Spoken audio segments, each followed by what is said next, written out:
Welcome to the Key Wellbeing Podcast and our new series, Lunchtime Listens, where it's all about real clients, real employee wellbeing challenges, and of course, real expert advice. Let's get started.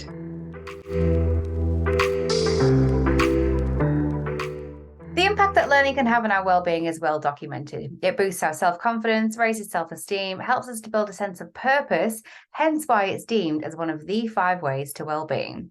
But employers really need to bump learning and development opportunities up their priority list. We're joined today by someone who truly appreciates the benefits of learning, upskilling staff, and having a well-trained team, the wonderful go-getter, Jess Williams. Jess is the Managing Director of Jess Williams and founder of the Jess Williams Sales Academy.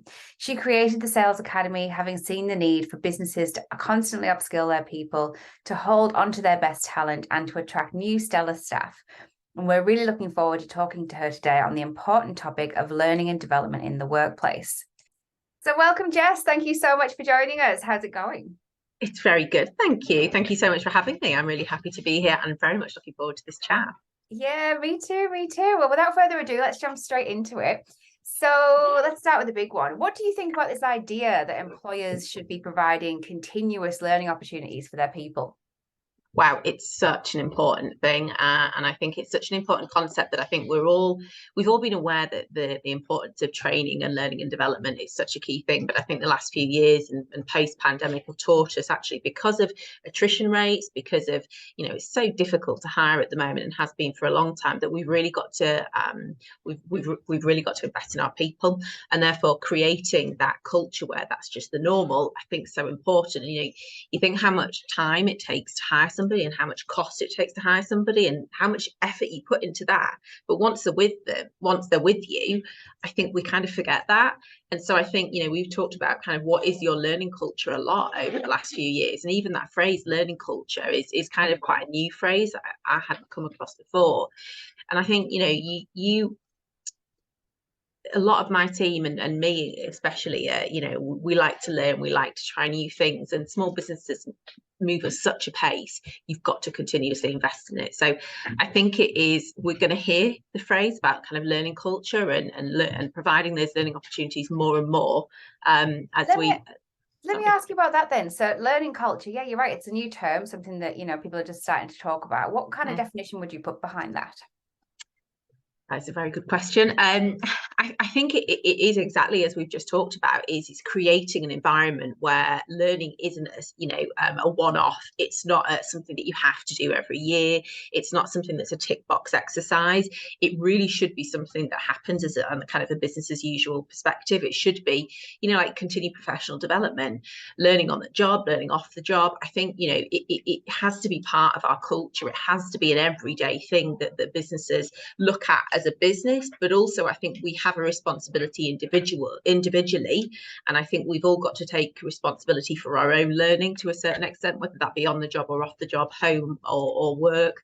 I think there is a responsibility for the individual for it as well.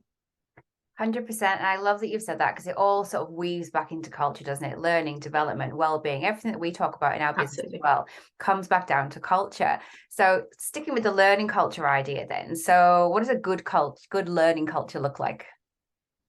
I think, again, I think if you asked about 10 different people this, they'd probably give you 10 different answers. So I'm just going to talk about it from my perspective. So a good learning culture is something that, you can map out. We all have an understanding of what our skills are, what our gaps are. And actually, it's about kind of forward looking and going, okay, this is where I want to get to over the next 12 months. And this is how I'm going to get there. So it's like a continued professional development plan for me. That's really what it's about. For us, we have kind of monthly learning and development sessions. We have team training on a monthly basis. We do kind of lots of continued professional development, which is what I kind of class it as. Reading, articles. We have team get-togethers. It shouldn't be you have to do this once a year. It's just creating an open environment where people can ask for opportunities. And we've got as part of our kind of B Corp element, 5% of our net profits go into a personal and professional development pot. And basically that means that it's by application. We haven't declined one yet, but if you want a professional qualification in marketing or web development, that's fine. But if you also also want horse riding lessons or singing lessons, will pay for that as well. Because for me, that's about creating a rounded individual, and that kind of, creating that learning culture. It doesn't have to necessarily be work. It's about learning a new skill set, which is equally important. Absolutely. We all feel good, don't we, when we're kind of like growing and expanding our mind and sort of not just festering, we're learning new things. Yes, it's whatever it means to that person. Absolutely. Well, I'm starting in 2 weeks' time a creative writing course at the Lytton Phil in Newcastle for 6 weeks, which is totally out of my kind of comfort zone, but I just want to try this thing, and the business is paying for it as well, which is great. So it's those types of things that, I think are really important, like you say. Absolutely. Love it. Let me know how that goes. And I guess it's sort of the opposite, but what does a bad learning culture look like? And are you willing to share any sort of examples without naming names? But what have you seen out there where you're just like, man, like, we need to do something about this?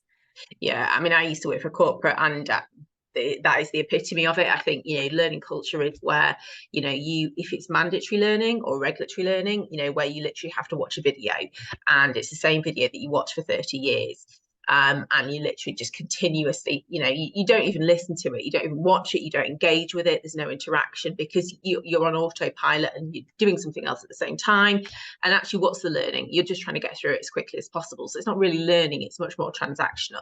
So I think where that's the type of environment that you work in, and that's the expectation, then that's not particularly positive. I also think it's not particularly positive to be an environment where people around you aren't learning. And that doesn't mean that everyone should be trying to get to promotion after promotion after promotion, and I think sometimes people associate learning with wanting to rise, wanting to get to the next level. Well, if you think about take sales or marketing, it's changed so much in the last few years that actually, if I don't learn about my current job, then I'm going to fall behind. So I think learning and development is a continuous thing, not just if you're trying to progress, or not just if you're going into a new career.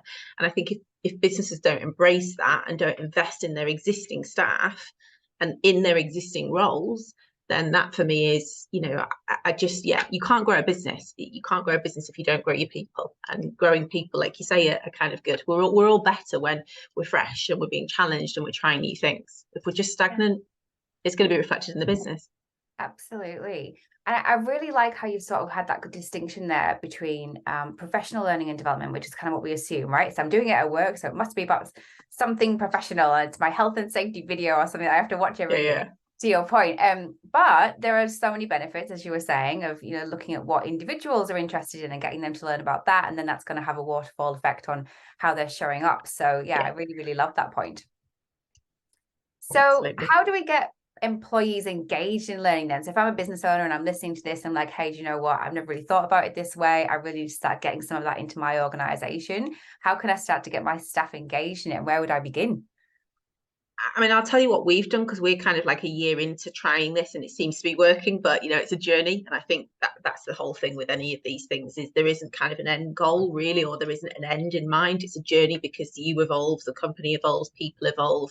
But what we did probably around about beginning of what year we had 2023 2022, we started doing monthly team training sessions and mapped out the whole year. We got guest speakers in and we kind of map that all. Everyone had a CPD plan, so what they wanted to progress in, what they wanted to look at, and then we then adapted our training around what our team wanted. And so it's not us kind of dictating this is the training that you're going to do.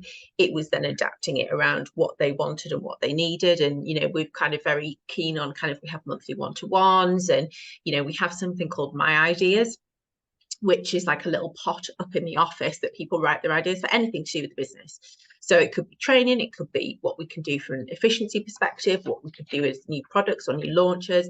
And we have a session every month where we write down my ideas, and we keep a track of them, and then we all are responsible for the outcomes. And the pot that we've designed and developed as well has really enabled, that professional development and personal development as well. But I think you've got to ask your people, because if you start dictating it, then it becomes mandatory, and therefore it doesn't really create a learning culture. It creates a dictatorship, in my opinion. Yeah, I love that idea about having a My Ideas pot. I suppose if it's even anonymous, even like maybe just something that might work, because we have these ideas, don't we, and then they just flitter away if you don't write them down. Well, mine do anyway these days. I've got Yeah, yeah. Write it down Oh no, mine do somewhere. too. Love it. So that's employees, that's organizations, but as business leaders, business owners, how important is it for us to take time out? I've got so many like notes pages open. Don't even know what that means. But like you said, potential that. I'm sorry, I don't know if we lost signal a bit there. Oh, I don't know what happened there. We Can went you on hear me fast okay? forward. Yeah, no, that was good. Yeah. Hannah can edit that out and I'll ask this question again. Sorry, I don't know what happened there. I don't know either. So we lost like some time. Is it still 2023? So we've talked about employers. You've talked about employees and how we can engage them in learning. How important is it for us as business leaders, business owners? Like, we're so busy trying to get the business to work and do what we need it to do. How important is it for us to take time out and focus on our learning and development? I'm smiling because it really is, right? And I think we are our own worst enemies at times. So, we know it's important. We're not daft, but knowing it's important and doing something about it is very, very different, right? And I think when you own a business, when you run a business, you put your business first, you put your people first, and you are always, whether it be from a startup where you don't pay yourself and you pay, the team. I was there for a few years, and so there's lots of different, avenues. But I think, my business has been going for 8 years now. So I've really kind of, over the last few years, really invested in myself and continue to do that. I don't like block time out to do that, but I'm much, much more aware now of what I need, and personally and professionally. And, my personal development, is really, really key. So I've joined kind of a board group. I've got a mentor. I'm part of a network of other business leaders. So, I like to challenge myself. I like to learn. I have a ridiculous desire to constantly learn. I listen to so many books, it's untrue. And then, we just talked about before we started recording, I'm going on a yoga break this weekend. I take much more time out than I ever did. So I think like anything is I'm much more self-aware now of what I need to do for my own sanity, for my own well-being.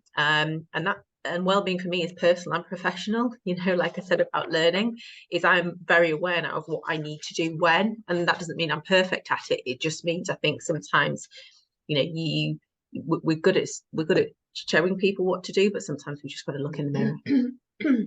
Absolutely. Just take a step back and think, what is it that I actually need? Where am I going again? If it wasn't all about the business, what else am I trying to focus on? Good idea, right? Yeah. Yeah, I love it. All right, well, bringing it back to ourselves a little bit then, and some of that, our personal challenges. We know you're always up to something, Jess. You've always got something on the horizon that you're working on, some big hairy goal. Like, I love this idea of always pushing yourself. So what have you got in the pipeline at the moment? Where to start? Well, so personally, I have got, I'm going on the yoga retreat this weekend. I've got Malta Marathon in, looking at the date, 3 weeks. Yeah, 2.5, 3 weeks, which is my first abroad marathon. So I'm excited for that. Malta, although it's pouring. Malta, yeah, in Malta. I just wanted to go somewhere I'd never been, that I probably, wouldn't go for a holiday, but yeah, a good way to see the world. So I've got Malta Marathon in end of February, and then I am climbing Mont Blanc in June, which I'm very excited about and terrified. And then in September, I am doing Warsaw Marathon with Claire Preston, one of my very good friends. Oh. So you can ask her about that. So ask her if she started training, because I know she hasn't. I will. And then professionally, we've got loads going on at Jess Williams. So I'm super excited for what the future looks like. We've got our second sales conference coming up in May. We're hiring again at the moment. We're kind of in the process of launching a few new sales and marketing solutions. The market's changing, the landscape's changing, and we've got to adapt to that. So we are, and we're launching that in the next couple of months. So yeah, and I've got some personal stuff I'm working on as well, which I'm really excited about. So there's lots going on. There's lots of really exciting things going on. What's the thing that you're most excited about this year? The potential. So we've got lots of irons in the fire, and there's so much potential there. So I don't want to be specific in regards to what that is, but I think the potential of the last few years have been so challenging for us all, that I think the potential of the foundations that we've laid coming to fruition is that bit of a cop-out answer, sorry. But it is, but that's it all is a right. little bit, isn't it? Watch Jess Williams' social media from this point onwards. I literally posted the other day a picture of a cup of tea going, something's brewing. So it is, but I've got a meeting with an IP lawyer this afternoon, so I can't really mention it. So, but I will let you know. Fair enough. Super excited to hear what that is. That's awesome. All right. Well, thank you so much for all of your intel and insights. There is one question that we ask everybody that comes on to the podcast, and that is, what is one way that you think employers can create healthy, happy workplaces? Oh, great question. What, apart from working with you? Yep. Yeah, absolutely. You know what? I think it all comes, you've got to start with the education piece, because I think a lot of people still don't know what that looks like or what that means. So I think, it's like the word sustainability and innovation is that, again, it's got so many different definitions now. I think it starts with the education piece. You've got to understand what that looks like. So what does healthy, happy work look like? What does that culture look like to you? And then you can start really mapping that out. And I think, again, I do believe it's a journey. It's not a destination. It's just about, you've got to engage your team. You've got to have a